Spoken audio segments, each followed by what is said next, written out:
So far for the 2016 NFL Draft, I've done a few scouting reports for the bigger name quarterback prospects and some of the top name running back prospects, and now it's time to shift focus to the wide receiver position. And the next few videos on this channel will be about some of the top and big name wide receivers in this 2016 NFL Draft class. I'm going to start today with one of my favorite prospects in this entire draft class, the 5'11", 190-pound junior from Baylor. That is Corey Coleman. There's a lot about his game that I really like. If you follow me on Twitter, at the Jeff Schlegel on Twitter is the Twitter handle, you'll know what I'm talking about. I've talked about it in the past. You'll probably hear me talk more about it in the weeks and months to come leading up to that 2016 NFL Draft at the end of April.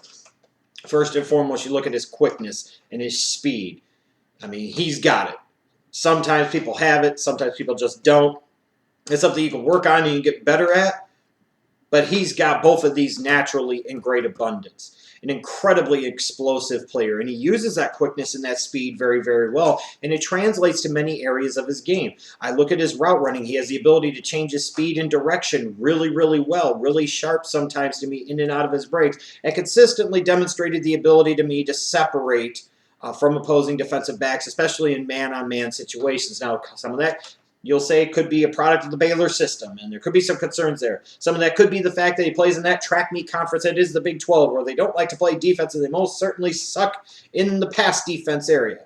And again, there could be something to that. But you look at the natural skills and how he utilizes the physical tools that he has, and you can envision how well those could translate to the NFL level. This is a guy that was consistently able to get open, and with that quickness and what I would envision to be mid to low 4.340 speed, this is a guy that could get open on a consistent basis. But he also takes that quickness and speed and that ability to change his speed and direction and uses it in other ways. He's really good running with the ball after the catch.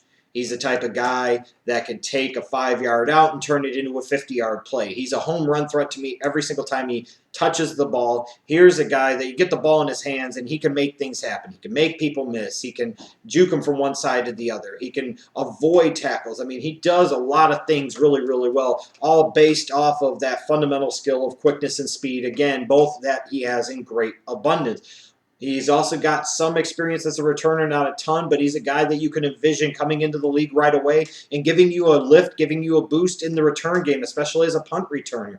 And, you know, that's something that could potentially boost his draft stock, especially, again, with a guy with this type of quickness and speed and his ability to make people miss and run with the ball after the catch. But I also think he's a little underrated in terms of his ability to go get the ball at the highest point, to be able to go get those tough jump balls. His catch radius is not bad for a guy that's all of 5'11", and I'm probably, frankly, being generous to him with his 5'11" listing.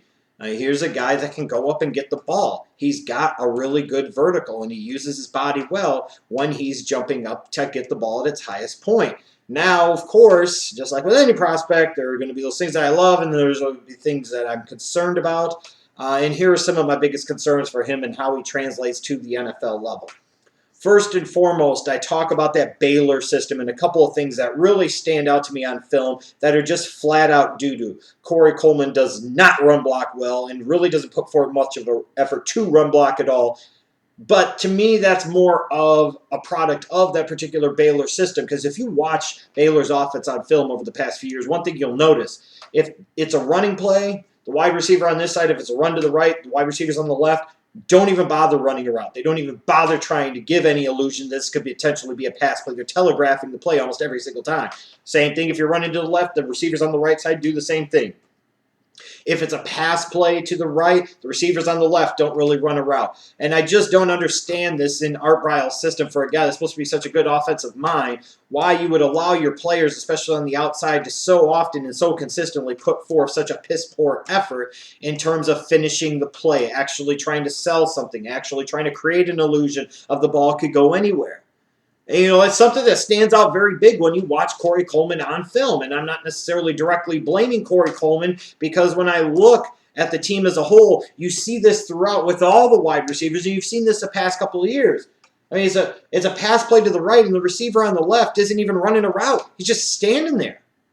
I mean, they literally at Baylor are making their offense a one-read offense, and it makes absolutely no fucking sense to me. Especially when you got some weapons and talent on the outside like Baylor does. Why would you not want to throw them all out there and see what the hell could happen?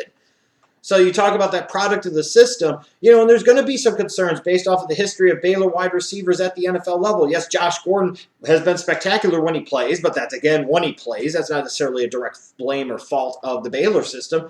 But Kendall Wright, a former first-round pick, a guy that I was kind of high on back in 2012, no question about it. But he hasn't really taken that big step at the NFL level. He's a guy that flashes some promise sometimes, but he looked much more explosive at Baylor than he did at the NFL level so far in his 4-year career. You look at guys like Terrence Williams, another guy that at Baylor, he looked like he could be, a really, really nice number 2 wide receiver, if not a borderline number 1 wide receiver at the NFL level with his size, quickness, speed combination. But he's like a big physical dick tease. You always want more out of him. You expect him to do more, and he just doesn't deliver. And you look at these guys and you wonder and you say to yourself, maybe there's something to this concern about the system. But my bigger concern about the system is that you're intentionally making one-dimensional players on the outside. Corey Coleman should be much better as a run blocker than he is. Maybe he'd never be great at it all at 5'10.5", 190 pounds that he is or whatever. But he should have some effort. You're not doing these guys any favors when it comes to the NFL draft process and trying to get selected by a team as high as their athletic talents possibly say they should go, when you're basically teaching them, hey, if you're not catching the ball, don't run a route. Hey, if it's a run this way, don't even bother. Don't run block anybody. I mean, that's ridiculous. Now, another thing that worries me about Corey Coleman is sometimes his hands. I mean, there are times where he makes a big-time spectacular catch, but there are times where he drops a really easy one. And there have been other players that have been able to work through that and get past that and make hands into their biggest strengths, and more about one of those players in a moment. But sometimes guys that struggle with those, focus catches, as I would call them, that get those focus drops, they never fix that. It never gets better, and that's a concern. Also, a guy that's under 6 foot, under 200 pounds, I think he's well built for the frame that he has. He's got some decent muscle on him for being 5'11", 190 pounds or so. But size is always going to be a concern. He's not a big dude. And he doesn't always play bigger than 5'10", 5'11". And for a guy like him, he needs to play bigger than he actually is.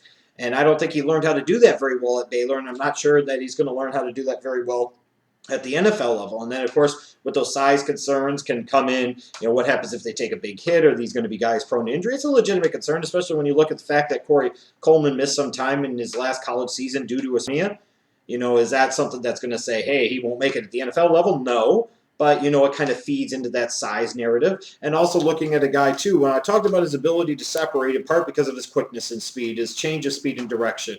And all those are very good. His agility is outstanding. He didn't run the most expansive route tree at Baylor either. It's basically you run a slant, you run a 10-yard, 5-yard in, a 5-yard, 10-yard out, and you run some type of streak or post pattern. And that's about the extent of it. So he was really good at what he did in terms of the routes that he did run, but he just didn't run a lot of them. And again, that's a product of the Baylor system, and he's going to have to work on that and get better at that to be able to consistently get open with the same level of success that he did at the college level with those physical skills that he has. Now, in terms of an NFL comparison, I'll throw out a name because it's a name that makes sense to me. And a lot of you are going to pump the brakes and be like, whoa, whoa, whoa, whoa, whoa, Jeff, you're fucking crazy. You're insane, dude. How dare you? There's no comparison. There's no way he measures up to this guy. Well, it's kind of funny because in the lead up to the 2014 NFL draft process, a lot of people were big on Sammy Watkins and Mike Evans. And to be fair, I was too. But if you followed me and you watched some of my videos, my favorite wide receiver in that draft class, and the one that I was the biggest on, if you remember, was Odell Beckham Jr. And while a lot of people want to sit there and pretend like they were really, really huge on Odell Beckham Jr., the fact is that they weren't. But I had a consistent documented history of talking about how good this guy was, and by the time the draft process was entirely done, I clearly had him established as a top 10 talent in the draft. Whereas a lot of other people were still on that thing of mid to late first round, early second round, and they had been that way for a while. When I look at Corey Coleman, I see a lot of similarities to Odell Beckham Jr. I think Corey Coleman has more bulk and muscle on his frame than an Odell Beckham Jr. But both of those guys, when I watched them at college, their explosiveness was just off the charts. To me, the true definition of a home run threat. A guy that you could get the ball into their hands, and they were a threat to take it to the house every single time. They were at least a threat, if nothing else, to make people miss after the catch and be able to gain some additional yardage than what the throw actually originally led them to. Now with Odell Beckham Jr., similar to Corey Coleman now, I had some concerns about focus drops and focus catches. And Odell Beckham Jr. could go up and high point the ball like a guy at 5'11", 6 foot. You wouldn't really expect him to do. Had a tremendous catch radius. I do think Beckham Jr.'s catch radius is bigger overall than Corey Coleman's, but Coleman's got a decent one. With that said, though, what happens if Corey Coleman's hands improve? It's the same question I said about Odell Beckham Jr. leading up to that 2014 draft. I said if Odell Beckham Jr. improves his hands and takes that weakness and makes it a strength, he will be the best wide receiver out of that class, and it won't be close. And a couple of years later, Odell Beckham Jr., we know worked on his hands, and we see what the hell he's been able to do. And I see a lot of those similarities. So where the lack of the size is going to be a concern, and some teams won't think that a guy like that could be a number one wide receiver. You know, in today's NFL, to me, it's so much about the ability to separate. That size isn't as important. We love those guys, granted, that are 6'4", 6'5", that could jump and can move and everything. But you could be incredibly effective. Ask Antonio Brown being 5'10", 185 pounds, and being able to separate on anybody in the damn league. Anybody in the damn league. Give me that guy any day of the week because I know they can consistently get open against any type of coverage. Whether that's, you know, in space, against zone, man-to-man, doesn't matter. Those guys get open. They make themselves available to their quarterbacks to be able to be counted on to consistently make big plays. In terms of my overall thoughts on Corey Coleman, to me, he is the best complete explosive package at wide receiver in the 2016 NFL Draft. Yes, he's not the biggest, but man, he does a lot of other things really, really good. And he's got a lot of other physical skills and tools that I really, really like. To me, when I watch him, he always seemed to get open, and yes, that could in part be a product of the Baylor system, but it might not be. I think as much as anything, it's a product of his quickness, his speed, his ability to change his speed and direction, his agility, his overall athleticism, his ability to create consistent separation in the route tree that he did run, no matter how limited it was at Baylor. He's going to need some coaching to become a more well-rounded player, and run blocking is probably never going to be a great strength of his, but he's somebody that could at least put forth a more consistent effort. And like I said, I'm not going to knock the player. I knock the coach and the scheme for what I saw on film the last 2 years at Baylor, because that was very worrisome and very troublesome to me and a bit of a head-scratcher, frankly. Why in the hell would you have wide receivers out there that don't even bother trying to engage in a block, let alone try to run a route, especially in the passing game? It's astounding to me. If his hands get any better, he could be scary. I think he's already somewhat scary as it is, but I think it could be even scarier. Now, I'm going to go out on a limb. I know everybody's big on Laquan Treadwell, and I know everybody's big on that guy and on that guy. But when it all comes to pass, my favorite wide receiver in this draft class, my number one wide receiver in this draft class, is Corey Coleman from Baylor. When you look at the trend for smaller wide receivers being able to dominate, it's really weird. Guys either now have to be 6'4", 6'5", or 5'10" to 6 foot. Those are the guys that seem to dominate, and they do it in different ways, either with the physicality of their style of play and their ability to just go up and get the ball and high point the ball and have a tremendous catch radius, or those 5'10", 5'11" guys that are explosive as shit and can get open all over the place against any type of coverage. You know, to me, I value explosiveness out of the wide receiver position, and to me, Corey Coleman is the most explosive weapon. I know I'm crazy, and I know a lot of you won't agree with me and blast away on me in the comments section. I don't give a fuck. But I think Corey Coleman is the number one wide receiver in this 2016 NFL draft. Personally, to me, he's a borderline top 10 talent in this draft class. I haven't exactly determined where I rank him on the big board because I haven't went through all of the prospects. But just in terms of the grading of what I perceive and what I see and potential impact at the NFL level, that's where I envision him. I know it's more realistic that he's probably going to go late first to early second round, especially if some teams are a little scared off foolishly by the sports hernia. Now, on the flip side, if this guy goes to the combine, he's able to work out, and he puts up some incredible numbers, you know, all bets are off on where he could go. But if I was looking for a wide receiver to come in and potentially make a difference and make a big-time impact and bring me some big-time explosive plays, the number one guy I'm targeting in this year's draft is Corey Coleman from Baylor. You don't like it, you can eat shit.